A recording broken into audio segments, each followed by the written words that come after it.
Nation, this is Nurse Ann, and today we're going to review how to cover your cough and sneeze. The reason that we do this is to reduce the amount of germs that are in the air. The first thing we can do to do this is to wear our mask at all times. If you need to blow your nose, remove your mask using the ear loops, get a tissue, blow your nose, throw your tissue in the garbage, and then wash your hands with soap and water or use hand sanitizer for 20 seconds. Remembering to do the fronts, the backs, the inside of your fingers, and your fingernails.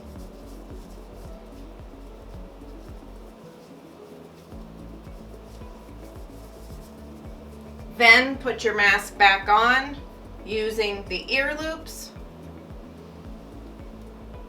If you need to cough or sneeze and can get to a tissue, remove your mask using the ear loops, get a tissue and either cough or sneeze, and put your tissue in the garbage. Then wash your hands with soap and water or use hand sanitizer for 20 seconds.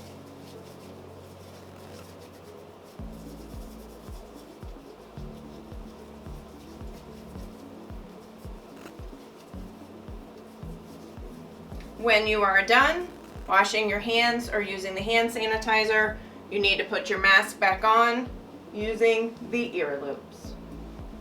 If you can't get to a tissue, you need to cough or sneeze into your elbow like a half dab or a Dracula pose. If your hands get dirty in this process, make sure to wash them with soap and water or with hand sanitizer.